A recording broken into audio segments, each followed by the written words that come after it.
C'est intéressant, je plonge dans un univers masculin, c'est très instructif. Salut les amis. Salut Bruno. Hello! Bon, super.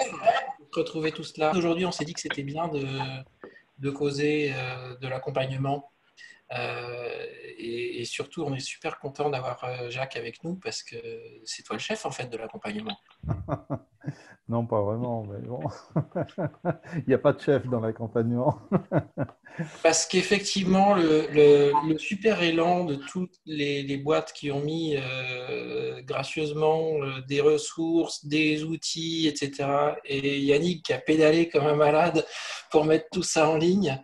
Ce qui va manquer aussi, c'est aider les boîtes, aider les organismes, aider tous ceux qui aujourd'hui ne savent pas utiliser tout ça, quoi en faire. Ce qui est le plus compliqué, c'est les usages, c'est savoir servir tout ça. Salut Philippe, il dit conseil. Mais finalement, je dirais que c'est pas propre à la situation du confinement. Depuis des années et des années, on voit dans notre milieu de digital learning qu'on commence toujours par les ressources et les outils. Et qu'on se pose la question de l'accompagnement beaucoup plus tard. Ce qui prouve qu'on n'est pas trop mauvais, parce que là, c'est le 2e épisode, simplement, on parle déjà de l'accompagnement. Donc ça, c'est un bon plan, un bon point. Quand on est face à une situation comme ça, on essaye de mobiliser et de faire ce qu'on sait faire. Donc, ce que les formateurs et les enseignants, surtout, savent faire, c'est apporter des contenus, faire des apports, quoi, en fait. Il est nécessaire, mais très vite, il va se montrer insuffisant. Alors déjà, rien qu'au niveau même des contenus qui sont mis à disposition, ça ressemble quand même souvent beaucoup plus à des bibliothèques qu'à de réels parcours scénarisés. Et notamment, il y a une chose qui me paraît très étonnante, c'est qu'on ne tient absolument pas compte de la situation des apprenants. Parce que si c'est nouveau pour les formateurs et les enseignants, c'est aussi vachement nouveau pour les apprenants. Et qu'ils vont être confrontés à des difficultés importantes ou qui risquent de les amener à décrocher réellement. Et puis c'est en grande partie pareil pour les formateurs, parce qu'il y a très peu de formateurs, par exemple, qui ont été formés à leur métier de formateur, qui ont suivi un parcours diplômant ou autre, mais enfin, voilà. Donc ils apprennent sur le tas. Alors bon, ça c'est pas nouveau non plus, c'est pas propre à la distance, c'est quelque chose qu'on connaissait déjà en présentiel. Pour les personnes qui te connaissent, que tu prêchais pratiquement dans le désert depuis des années. Ouais. Je vois Stéphane à l'écran. Je suis super content, Stéphane, de te voir. Est-ce que il faut qu'on réinvente tout? Est-ce qu'on n'a pas un vécu, justement, parce que toi, Jacques, toi, Stéphane, toi qui dispense des activités à distance depuis tant d'années. Effectivement, là, depuis les événements, on voit fleurir tous les jours des articles qui parlent des logiciels de web conferencing, des classes virtuelles. C'est une vraie vague au-delà de l'outil qui est aujourd'hui quelque chose d'établi. Comment les gens qui vont animer, qui vont maîtriser assez rapidement l'outil, vont être en mesure de scénariser leur parcours de formation, le séquencement de leur programme, les interactions réelles pour ne pas être dans une présentation descendante qui serait enregistrée sous la forme d'un webinar. Et ça, comme l'a dit Jacques, c'est aussi un métier, ça s'apprend par l'expérience, mais ça s'apprend aussi rapidement par des jeux d'exercice, par la communauté de ceux qui savent. Jacques, tu disais tout à l'heure, c'est nouveau pour l'EDU, pour les enseignants et pour les formateurs et pour les apprenants. Si on parle de l'EDU, pour avoir des ados dans mon environnement, la situation est nouvelle, mais les outils qui pourraient servir à les accompagner dans leurs apprentissages ne sont pas si nouveaux que ça pour eux. Du coup, j'ai envie de dire, les enseignants, si c'est quelque chose qui les freine, à mon avis, ça ne devrait pas les freiner. Ce qui peut les freiner, peut-être, c'est la crainte justement d'être moins en maîtrise de l'outil que leurs élèves ne le sont. parce que moi, je les vois, hein, ils sont tous sous chat, sous WhatsApp, etc., qui pourraient être des outils d'accompagnement. Ils maîtrisent parfaitement bien ça, mieux que nous. Et puis, idem pour les formateurs. Hein, une partie de leurs apprenants sont des personnes de moins de 30 ans qui souvent maîtrisent très bien ces outils. Et d'ailleurs, j'ai envie de dire, la maîtrise de ces outils n'est pas forcément liée à l'âge de toute façon.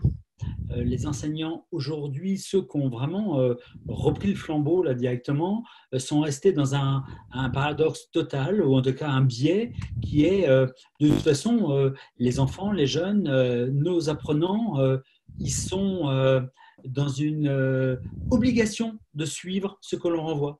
Donc, on a une responsabilité d'aller envoyer, d'aller nourrir, mais de toute façon, ils n'ont pas le choix, ils vont apprendre.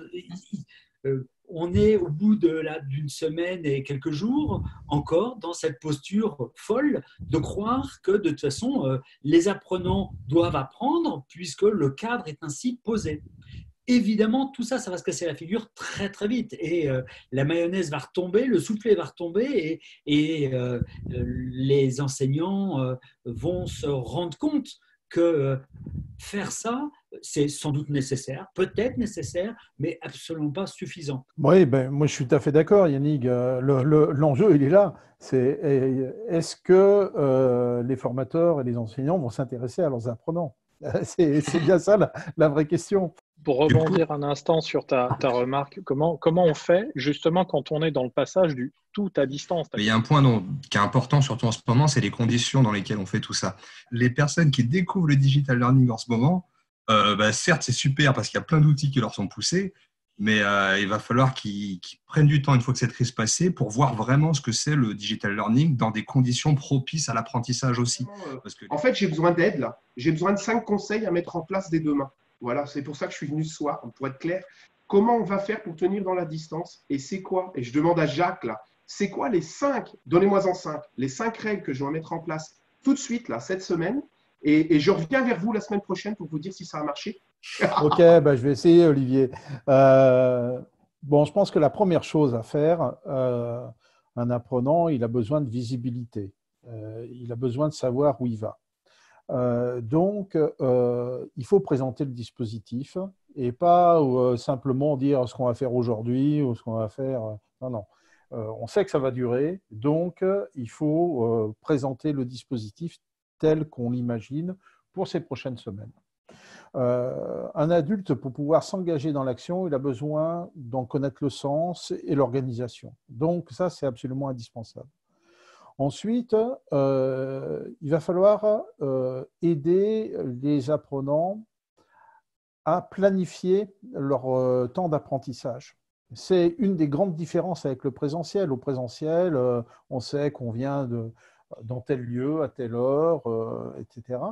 Là, on leur donne des ressources, on leur donne des activités à faire et c'est à eux de trouver les temps. Et on n'est pas égaux en matière de planification. Il y en a qui savent très bien se projeter, et puis d'autres, au contraire, qui sont plus dans la réaction. Et je dirais que parmi la jeune génération, c'est quelque chose que le digital, de manière générale, a amplifié, c'est-à-dire qu'on fait au moment où on doit faire, et on n'anticipe pas forcément. Mais il faut donc les aider à planifier de manière réaliste et pas volontariste.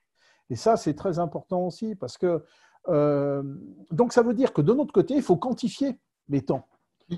Très fréquemment, on balance des ressources et alors tiens, il y a la vidéo qui fait, je sais pas, un quart d'heure et on se dit, voilà, ça va prendre un quart d'heure pour l'apprenant. Non, ça va prendre beaucoup plus parce que pour apprendre, il ne suffit pas de visualiser. Et donc, il faut peut-être revoir, on prend des notes, on fait des tableaux, des synthèses, etc., des cartes montables, que sais-je, en fonction des stratégies d'apprentissage que les apprenants ont et qu'ils préfèrent. Mais donc, il faut, pour pouvoir les aider à planifier, il faut leur donner les temps. Ça, c'est absolument indispensable. Alors, ça reste des temps moyens, bien évidemment, et je dirais que, moi, ça m'est arrivé fréquemment de demander à mes étudiants de me donner leur planning pour voir si finalement c'était réaliste ou pas. Parce qu'il y a tout là-dedans. Vous avez des personnes qui vont se surinvestir, et le surinvestissement, c'est mauvais aussi parce qu'on ne tient pas dans la durée. Après, je pense qu'il faut faire circuler des signes de présence. Ça, c'est très important. C'est-à-dire manifester le fait qu'on est là, qu'on est prêt à aider, qu'on est disponible. Et peut-être que cette disponibilité, il faut la cadrer aussi. Donc, moi, je pense que l'organisation de permanence, et ça pourrait même se faire, parce que les conférences téléphoniques, ça marche. Il n'y a pas besoin d'avoir des outils extraordinaires. Et voilà. Alors après, je pense aussi que pouvoir proposer des activités à réaliser à plusieurs, que ce soit sous forme coopérative ou collaborative, peut-être plus collaborative, ça pourrait aussi maintenir les gens dans l'action. On voit bien que pour lutter contre l'abandon, les pairs ont un rôle assez important. Auto-formation égale auto-abandon, on le sait tous, nous qui travaillons dans ce domaine. Et si on ne met pas en place des outils pour lutter contre cet isolement, qui n'est pas simplement l'isolement par rapport au formateur, aux sachants, à l'enseignant, mais qui est l'isolement par rapport aux autres, si on ne lutte pas contre ça, on va les perdre. Et puis, il y a peut-être aussi profiter de ce type d'interaction synchrone pour faire passer de la chaleur et de la relation. Ça va avec les interactions, bien évidemment, mais encore plus actuellement, prendre ces moments courts, mais faire circuler la parole, être vraiment dans de l'interaction, pour le coup se voir, alors que parfois ce n'est pas nécessaire. Je pense que ça peut être un vrai supplément de chaleur dans cette période particulière. Alors, ouais, en fait, si on peut donner un petit peu de méthodologie aussi, s'il y a des formateurs peut-être qui nous écoutent. Moi, j'aime bien distinguer l'ingénierie pédagogique et l'ingénierie tutorale. Et donc, sur l'ingénierie pédagogique, travailler sur toutes ces techniques collaboratives, coactives. Et donc, ça, c'est un premier élément. Et puis ensuite, réussir à venir calquer là-dessus l'ingénierie tutorale. Et pour ça, il y a une distinction aussi à faire, puisque là, on parle, on fait un mix entre plein de choses, mais je pense qu'il faut distinguer les cycles courts et les cycles longs. Tu me corriges, Jacques, si je dis une bêtise, mais sur les cycles courts qu'on va retrouver dans la formation professionnelle essentiellement, sur des formations de 2 jours ou étalées sur quelques semaines tout au plus, le dispositif d'ingénierie tutorale, il sera probablement moins essentiel et crucial que celui qu'on va retrouver sur des cycles longs, comme on retrouve dans l'éducation et dans la formation continue. Oui, tu as tout à fait raison, Nicolas. De toute façon, il n'y a pas d'ingénierie tutorale passe-partout, comme il n'y a pas de scénario pédagogique passe-partout. Donc, à chaque fois, c'est en fonction du dispositif lui-même qu'il va falloir dimensionner justement ces interventions tutorales. On dit que, bien évidemment, pour se former à distance, il faut accompagner. Il faut donner les moyens d'accompagner. Philippe et moi, quand on concevait, vendait des dispositifs de formation à distance, on suppliait les clients en disant, si vous avez 100 à dépenser, gardez au moins 15 de côté pour l'accompagnement du dispositif et dépensez pas tout dans les ressources et dans le dispositif et les outils, mais faites-en moins, mais faites mieux. Moi, je rajouterais la notion de plaisir, c'est-à-dire le fait, en effet, de redoubler de créativité dans ce qu'on va communiquer aux apprenants et les faire jouer, ou en tous les cas, dans leurs interactions, ludifier un petit peu le tout, à la fois dans ce qu'on leur demande de faire, comment on leur demande de le faire, et dans les interactions qu'ils peuvent avoir avec le groupe. D'où le chat trop mignon. Toujours plaisir. On entendait miauler, c'est ça. Mais Philippe le Grand. Pardon. Puisqu'on apprend beaucoup par l'erreur, on peut parler d'une des premières erreurs que peut faire un formateur qui découvre le digital learning, c'est de se dire je vais prendre mon cours tel que je le fais en présentiel et hop, je vais utiliser les outils digital learning pour faire copier-coller. Et mon PowerPoint, je vais le mettre en live. Mes questions-réponses, je vais les mettre en WooClap ou en Klaxoon ou que sais-je, pour citer tout le monde. Ça, ce serait une grosse erreur. Ouais, ce que j'ai envie de dire, moi, là-dessus, c'est que si je suis un peu caricatural, j'ai envie de dire, le problème du logiciel de classe virtuelle, c'est traité, ça existe, on choisit celui qu'on veut, celui qui nous convient, et basta. On se forme avec, ça prend entre 10 minutes et 1 heure si tout va bien. Et puis le deuxième problème, moi, que je voudrais évacuer, c'est celui de la ressource. C'est-à-dire qu'aujourd'hui, les ressources, elles existent. Or, tout le monde se met une pression sur comment je vais rescénariser, comment je vais recréer des ressources, comment je vais faire des modules de ceci ou de cela. Moi, je dis, la ressource, elle existe. Qu'elle soit déjà en présentiel, un prof, quel qu'il soit, il a son script, il a les exercices qu'il va faire à ses élèves, il a les bouquins qu'il distribue. Donc, tout ça, c'est sa matière première. Et hop, jouons la classe inversée. Distribuons les ressources existantes, trouvons celles qui existent sur le marché, et puis voilà. Et donc, concentrons-nous essentiellement sur l'accompagnement. Accompagnons les gens, prenons-leur la main. Moi, la dimension collaborative qu'évoquait Jacques en point 1.5 me paraît fondamentale. C'est-à-dire que faire que les gens, dans ce grand moment d'isolement, les étudiants de Bruno, là, on sent un exemple typique, se retrouvent pour bosser à distance, mais ensemble, que ce soit sur un Google Doc ou que ce soit à travers une appli comme celle-ci pour échanger, préparer des soutenances, préparer des rapports, préparer des présentations, etc. Sa dimension me paraît fondamentale. Donc, à la fois accompagnement individuel par le formateur-tuteur, mais qui y consacre du temps, qui le consacre, comme le proposait Jacques, à des éléments d'éclairage de la durée, du parcours, de comment ça va se passer, comment vous allez être encadré, comment vous allez planifier, etc. Mais laissez tomber les ressources, elles existent. Donc, le soft d'animation, il existe. Les contenus, ils existent. Concentrons-nous sur l'humain à distance. Réinjectons de l'humain à distance. Au début des années 2000, je pensais vraiment qu'il y avait un métier qui allait émerger. Et puis, finalement, à part peut-être dans quelques institutions qui sont totalement à distance, où on a effectivement ce métier de tuteur qui existe, voire même qui est formalisé. Je pense à la TELUC que je citais tout à l'heure. Il y a même une convention collective, il y a un syndicat de tuteurs. Enfin, voilà, quoi. Et toi, Stéphane, dans tes équipes, tu as des gens qui font que ça? Alors, comme on est plutôt orienté synchrone, on est parti plutôt du profil formateur, donc celui qui anime des classes virtuelles, c'est le gros de notre activité. Alors, je rejoins sur ce que disait Bruno, le rapport au temps. Nous, les sessions, ça peut être 1 heure ou 2 heures, mais c'est séquencé, c'est à des moments bien particuliers, et puis donc le programme a été retravaillé. Et le formateur peut être tuteur, alors qu'un tuteur n'est pas obligatoirement un formateur.